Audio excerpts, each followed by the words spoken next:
Parle aux enfants d'Israël et dis-leur, vous ne manquerez pas d'observer mes sabbats, car ce sera entre moi et vous et parmi vos descendants un signe auquel on connaîtra que je suis l'Éternel qui vous sanctifie. Amen. Gloire à Dieu.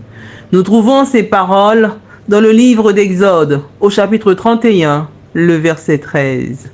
Bonjour, bonjour mes amis de la méditation quotidienne. Comment allez-vous en ce 6e jour de la semaine, jour de préparation du Saint Sabbat de l'Éternel? J'espère que vous allez bien et que vous êtes prêts à découvrir notre récit historique de la semaine, avant de se retrouver très bientôt par la grâce de Dieu pour de nouvelles méditations. Dans son omniscience, le Créateur de l'univers a jugé bon de mettre à part le 7e jour de la semaine qu'il a consacré exclusivement au repos et à l'adoration pour le bonheur de l'homme. Amen. Cet acte solennel a fait du Saint Sabbat une marque de respect du caractère de Dieu. Toute tentative de remplacer ce mémorial sacré par un quelconque autre jour d'adoration constitue une offense à la divinité et une soumission à un commandement d'homme. Prions le Seigneur. Tendre Père des cieux, nous te disons merci pour ton amour, pour ta miséricorde envers nous, pour le sacrifice de Jésus-Christ, notre Sauveur. Nous voilà réveillés, nous respirons. Ô Père, merci, merci pour le don de la vie. Nous te demandons pardon pour nos fautes commises envers toi.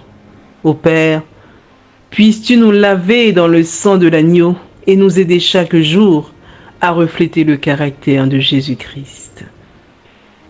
La semaine de méditation s'achève. Nous te disons merci pour tout ce que nous avons pu entendre. Ô Père, aide-nous à mettre ces paroles en pratique alors que Jésus-Christ est plus qu'à la porte. Père, merci. Merci pour toutes ces paroles. Nous te prions pour toutes les personnes qui passent par des moments difficiles. Puisses-tu dire un mot. Merci encore pour ton Saint Sabbat. Merci pour ce jour que tu as béni et sanctifié.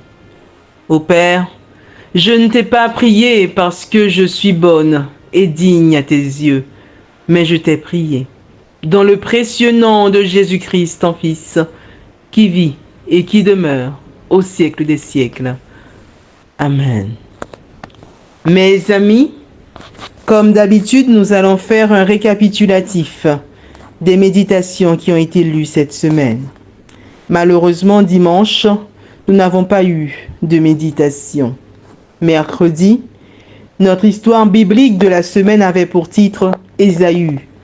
Notre verset à mémoriser se trouvait dans le livre de la Genèse, au chapitre 25, le verset 28, qui nous dit ceci. Isaac aimait Ésaü parce qu'il avait du goût pour le gibier et Rebecca aimait Jacob. Notre réflexion était la suivante. Ésaü a vendu son droit d'aînesse parce que cela ne l'intéressait pas. Il voulait quelque chose et il le voulait tout de suite. La question qui nous a été posée était la suivante. Qu'est-ce que nous échangerons contre un plat de lentilles? Aujourd'hui, notre récit historique de la semaine a pour titre « Je suis scellé pour la gloire ». Amen. Notre verset à mémoriser, nous le trouvons dans l'Épître aux Romains au chapitre 5, les versets 3 à 5, qui nous disent ceci. Bien plus, nous nous glorifions même des afflictions, sachant que l'affliction produit la persévérance, la victoire dans l'épreuve, et cette victoire, l'espérance. Amen. Or, l'espérance ne trompe point, parce que l'amour de Dieu est répandu dans nos cœurs par le Saint-Esprit qui nous a été donné. Amen. Gloire à Dieu. Ce matin, je vais vous raconter l'histoire des frères Théodore et Théophile Rivier et du pasteur Canac. Les deux frères, Théodore et Théophile Rivier, qui publièrent les Cantiques du Réveil, eurent l'un et l'autre le don d'exprimer leur message dans des couplets d'une grande simplicité. Vers le ciel, j'entends Jésus ton appel, et mon cœur vers toi s'élance, dans la joyeuse espérance de te voir, Emmanuel. Amen. Ce cantique est la traduction d'un chant qui fut très populaire en Allemagne, dont le titre était Nostalgie de Jérusalem. On en a donné une autre version plus fidèle, qui est la suivante.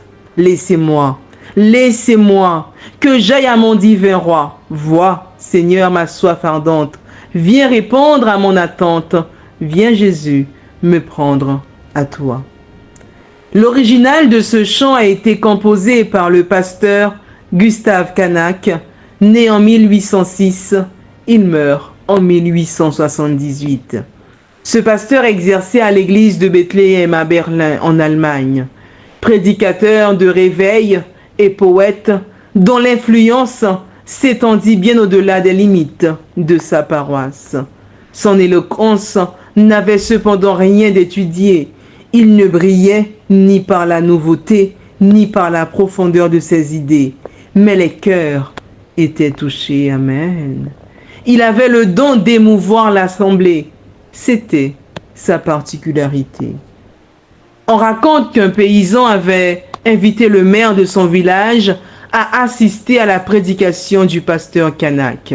« Tu verras, s'il ne te fait pas pleurer. »« Moi, pleurer ?» s'écria le maire. « Il n'en est pas question. » Le paysan et le maire se sont placés devant la chaire.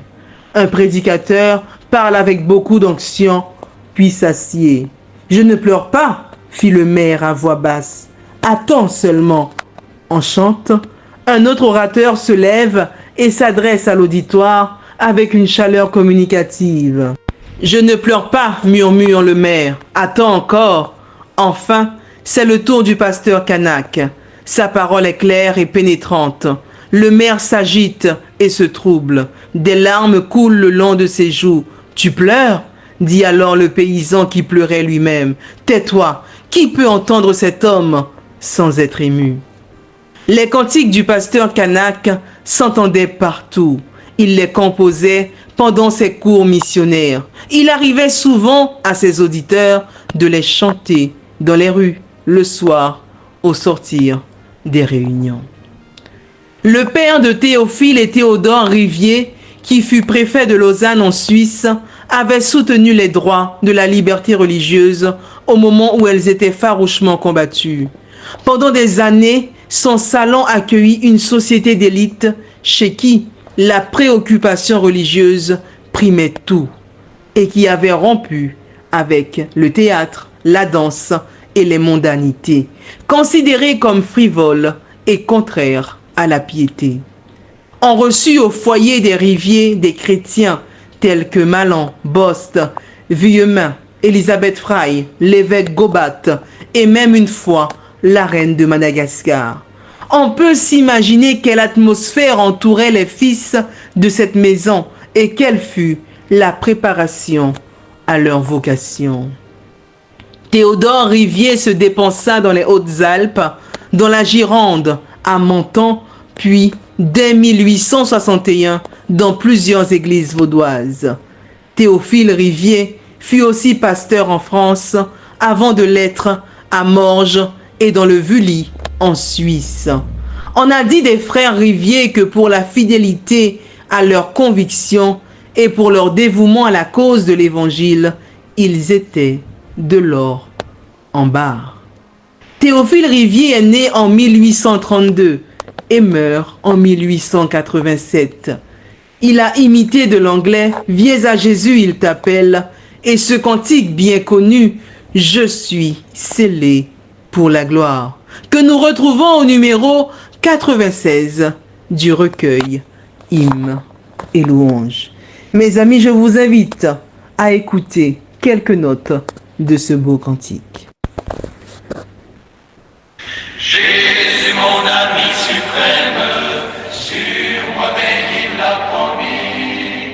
J'aime Jésus, Jésus m'aime, comme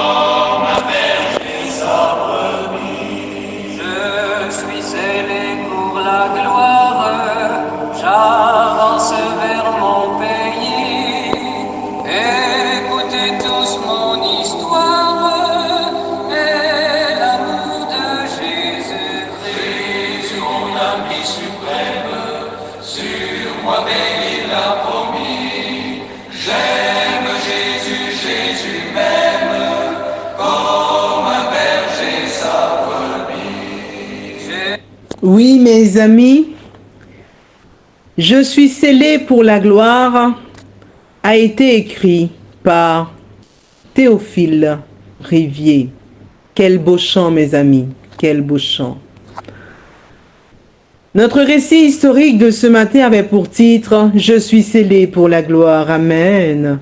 Notre verset à mémoriser, nous le trouvons dans l'Épître aux Romains au chapitre 5, les versets 3 à 5, qui nous disent ceci. Bien plus, nous nous glorifions même des afflictions, sachant que l'affliction produit la persévérance la victoire dans l'épreuve, et cette victoire l'espérance. Or, l'espérance ne trompe point, parce que l'amour de Dieu est répandu dans nos cœurs par le Saint-Esprit qui nous a été donné. Amen. Gloire à Dieu. Mes amis, à travers l'histoire de ces trois hommes, nous voyons un attachement particulier à l'évangile de Christ. Amen. La question nous est posée ce matin. Sommes-nous encore attachés à la parole de Dieu? Mes amis, la question nous est encore posée ce matin. Sommes-nous encore attachés à la parole de Dieu? C'est sur cette réflexion que je vous souhaite une excellente journée de préparation de sabbat et d'ores et déjà un bon sabbat. Que Dieu vous bénisse et je vous dis à bientôt, Dieu voulant, pour de nouvelles méditations. Jésus, mon ami suprême, sur moi veille, il l'a promis. J'ai